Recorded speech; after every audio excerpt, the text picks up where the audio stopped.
অবশ্যই অনেক এক্সাইটেড, কারণ আমি চাই যে এই যোগসুর মাধ্যমে আমরা যোগ্য প্রার্থীগুলোকে নির্বাচন করব, যেন আমাদের জগন্নাথ বিশ্ববিদ্যালয়টা বাংলাদেশের মধ্যে একটা অন্যতম শ্রেষ্ঠ বিশ্ববিদ্যালয় হিসেবে পরিচিতি পায়। কারণ প্যানেল দেখে না, আমরা সবসময় যোগ্য প্রার্থী বিবেচনা করেই ভোট দিব।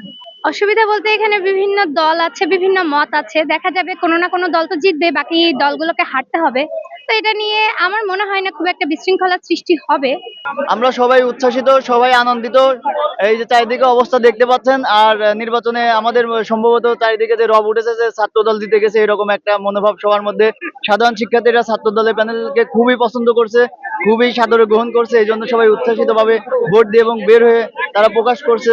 আমরা আশাবাদী ইনশাল্লাহ ছাত্র দলের প্যানেল জিতে যাবে। আমি এখন ভোট দিতে যাচ্ছি, বিষয়টা খুবই আনন্দনীয় লাগছে আর কি, আমাদের খুবই ভালো লাগছে।